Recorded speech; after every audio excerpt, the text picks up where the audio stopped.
தனிஷ் முருங்கீரை உடைச்சிக்கலாமா? Okay mummy, உடைச்சிக்கலாம். நல்ல ஹெல்தியான ஃபுட். நல்லா இருக்கு.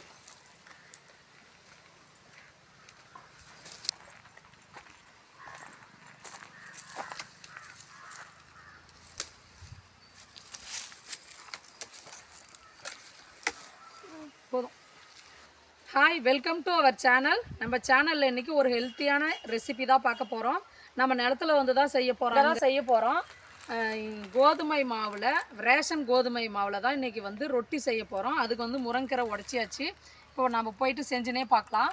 அதுக்கு முன்னாடி ஒரு சின்ன ரெக்வஸ்ட் ஃப்ரெண்ட்ஸ், நம்மளோட சேனலை யாரெல்லாம் சப்ஸ்கிரைப் பண்ணலையோ கண்டிப்பாக சப்ஸ்கிரைப் பண்ணுங்கள், சப்போர்ட் பண்ணுங்கள்.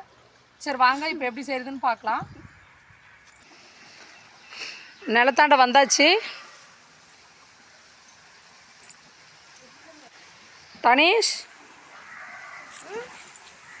தனிஷ் நிலத்துக்கு வர்றதே இந்த கணுக்குட்டிக்கிட்ட நல்லா விளையாடுறதுக்கு தான்.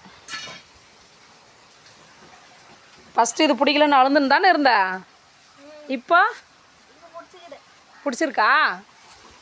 சரி, நம்ம ஃபஸ்ட்டு இப்போது இந்த முருங்கீரையை நல்லா உருவிக்கலாம்.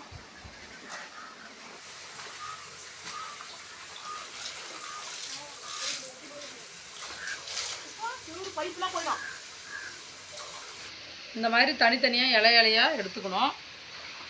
இதை வாஷ் பண்ணிவிட்டு இப்போ நம்ம சிசரில் கட் பண்ணி தான் சேர்த்துக்கணும்.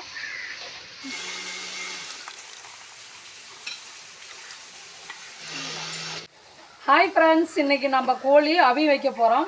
இந்த கோழி தான் அவி வைக்க போகிறோங்க இன்றைக்கி. அதுக்கு வந்து 9 முட்டை எடுத்திருக்கேன். இப்போ வாங்க என்னென்ன வைக்கிறதுன்னு பார்க்கலாம். நம்ம இந்த அட்டைப்பெட்டியில் தான் நாங்கள் வந்து இப்போ கோழி அவி வைக்க போகிறோம். இதுக்குள்ளார வந்து நம்ம பில்லு போட்டு வச்சுருக்கு.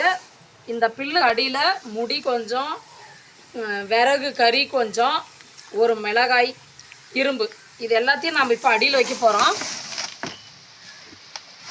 அவ்வளோதான், அடியில் வச்சாச்சு. மேலே பில்லு, இப்போ முட்டை. பத்திரம், கீழே விட்டுறக்கூடாது.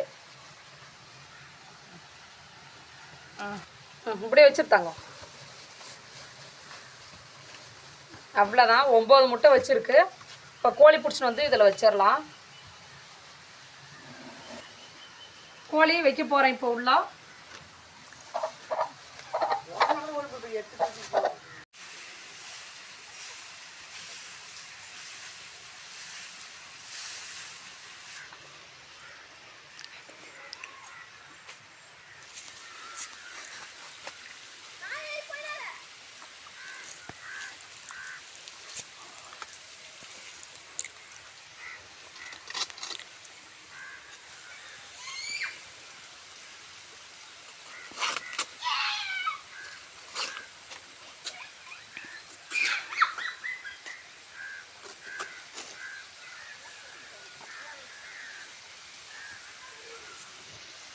அந்த காலத்துலலாம் எங்கள் பாட்டி வந்து நம்ம தோசைக்கல் மேலே தடவுறதுக்கு வந்து இந்த மாதிரி தான் வாழைத்தண்டு தான் அறுத்துனார் சொல்லுவாங்க. இப்போ அதே ட்ரிக்கை நம்ம பயன்படுத்துகிறோம். கொல்லைக்கு வந்து நம்ம வந்து ஸ்பூன் எடுத்துகிட்டு வரல, அதனால் இதை வச்சு தான் நம்ம இன்றைக்கி ரொட்டை சுட போகிறோம். கருவேப்பிலை நல்லா ஃப்ரெஷ்ஷாக உடைச்சாச்சு. இப்போ நம்ம செய்ய ஆரம்பிச்சிடலாம். கோதுமை மாவு கொஞ்சம் எடுத்துக்கோங்க. அது கூட காஞ்ச மிளகா 3, பச்சை மிளகா 3, 2 மீடியம் சைஸ் பெரிய வெங்காயம் நல்லா பொடிசாக கட் பண்ணின்னு வந்தது, கொஞ்சமாக இஞ்சி பூண்டு பேஸ்ட் கொஞ்சமாக சேர்த்துக்கோங்க, ஃப்ரெஷ்ஷான கருவேப்பிலை,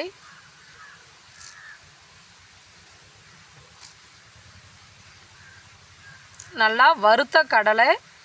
இது வந்து நல்லா 2 இந்த மாதிரி பொளந்து நம்ம சேர்த்துக்கணும். நல்லா ஒரு கைப்பிடி அளவு சேர்த்துக்கலாம். இது போட்டால் ரொம்ப டேஸ்ட்டாக இருக்கும் இந்த வேர்க்கடலை. முருங்கீரை வந்து கொஞ்சம் பெருசாக இருக்குது இலை, அதனால் நம்ம கட் பண்ணி சேர்த்துக்கலாம்.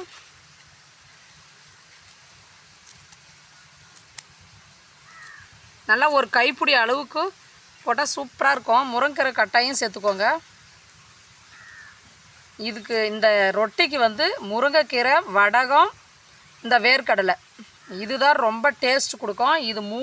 இது மூணுமே நீங்கள் மிஸ் பண்ணாமல் சேர்த்துக்கணும். தேவையான அளவு உப்பு, இப்போ எல்லாம் சேர்த்தாச்சு. கடைசியாக வடகம், இதுதான் தாளிப்பு வடகம். இது வந்து நாங்கள் வீட்டிலே செஞ்சது, எங்கள் மாமியார் செஞ்சது. இதில் பாதி போட்டால் போதும்.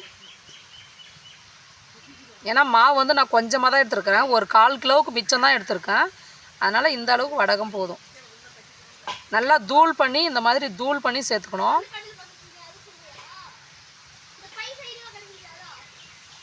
நல்லா வாசமாக இருக்கும் இந்த வடகம். நம்ம இந்த ரொட்டி வடகம் போட்டு இந்த ரொட்டி செஞ்சோம்னா அவ்வளோ ஒரு வாசம், ரொம்ப டேஸ்ட்டாக இருக்கும். கண்டிப்பாக நீங்கள் ட்ரை பண்ணி பாருங்கள், உங்களுக்கே தெரியும். ஈவினிங் ஸ்நாக்ஸாக குழந்தைங்களுக்கு நீங்கள் பண்ணி கொடுக்கலாம், சூப்பராக பிள்ளைங்க சாப்பிடுவாங்க. இப்போ ஃபஸ்ட்டு மிக்ஸ் பண்ணி விட்டுறலாம். இப்போ கொஞ்சம் கொஞ்சமாக தண்ணி சேர்த்து நல்லா ஒரு சப்பாத்தி பதத்துக்கு நம்ம பிசைஞ்சிக்கணும்.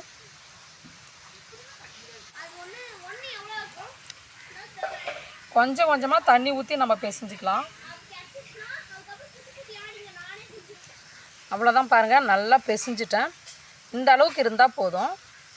நம்மளுக்கு வந்து எவ்வளோ பெரிய நம்மளுக்கு ரொட்டை வேணுமோ அந்த அளவுக்கு இப்படி உண்டை பிடிச்சிட்டு நம்ம வாழை இலையில் தட்டி அப்படியே போட்டு செஞ்சிடலாம்.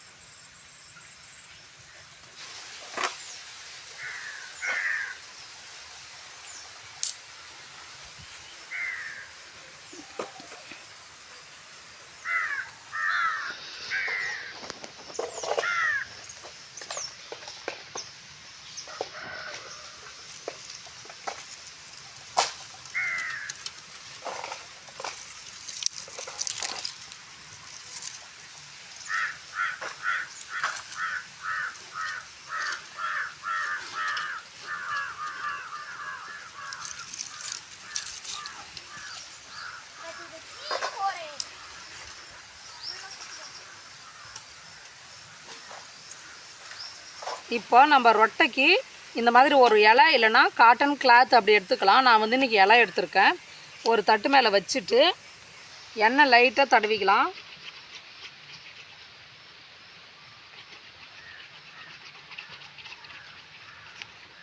நமக்கு எவ்வளோ ரொட்டி தேவையோ அந்த அளவுக்கு சேர்த்துக்கலாம். நான் வந்து ஒரு மீடியம் சைஸ் இவ்வளோ தான் எடுத்திருக்கேன், இவ்வளோ பெருசு எடுத்திருக்கேன். இப்போ நம்ம வச்சு இதை தட்டிக்கலாம். நல்லா எண்ணெய் இல்லைன்னா தண்ணி கையில் தொட்டுன்னு தட்டினா தான் கரெக்டாக வரும். நல்லா எவ்வளோ தின்னாக உங்களால் தட்ட முடியுமோ அவ்வளோ தட்டிக்கலாம். ஏன்னா நம்ம இலையை வந்து தோசைக்கல் அப்படியே கவிழ்த்து போட போகிறோம். அதனால் நல்லா மெலிசாக தட்டினாலும் சூப்பராக இருக்கும், நமக்கு மொறு மொறுனும் கிடைக்கும். இந்த அளவுக்கு மெலிசாக தட்டியாச்சு.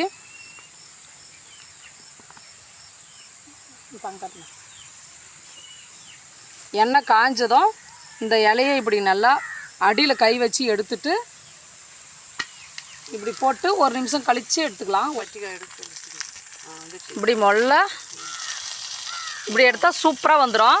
அதனால் நம்ம எவ்வளோ தின்னா வேணாலும் தட்டிக்கலாம். இப்போ எண்ணெய் வந்து நான் கொஞ்சம் அதிகமாகவே விடுறேன், அப்போ தான் நல்லாயிருக்கும். நீங்கள் வந்து உங்கள் எவ்வளோ தேவையோ அந்த அளவுக்கு விட்டுக்கோங்க.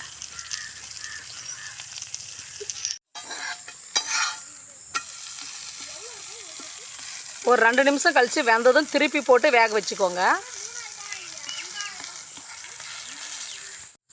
அவ்வளோதான் பாருங்கள், நல்லா வெந்துருச்சு,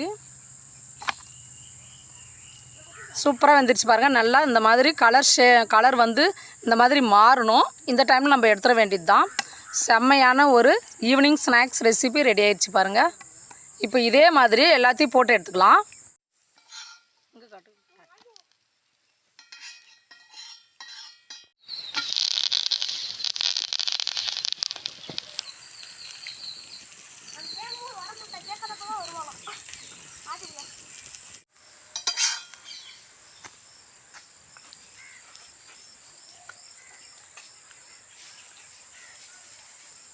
தனீஷ் என்ன பண்ற?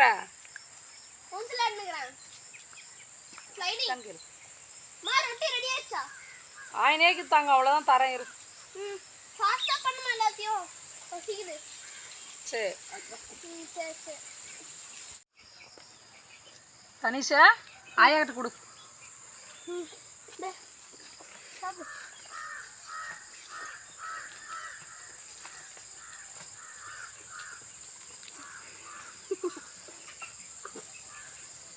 நல்லா இருக்கா? நல்லா இருக்கு, சூப்பரா இருக்குமா. சரி எல்லாம் நம்ம எல்லா ரொட்டியும் செஞ்சு எடுத்தாச்சு.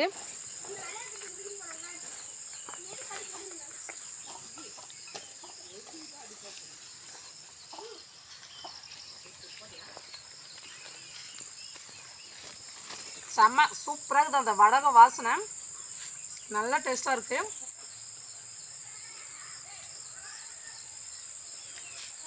செம்ம டேஸ்ட்டு. கண்டிப்பாக நீங்கள் கண்டிப்பாக ட்ரை பண்ணி பாருங்கள். இதே மாதிரி நான் கம்பு அடையும் போட்டிருக்கேன்.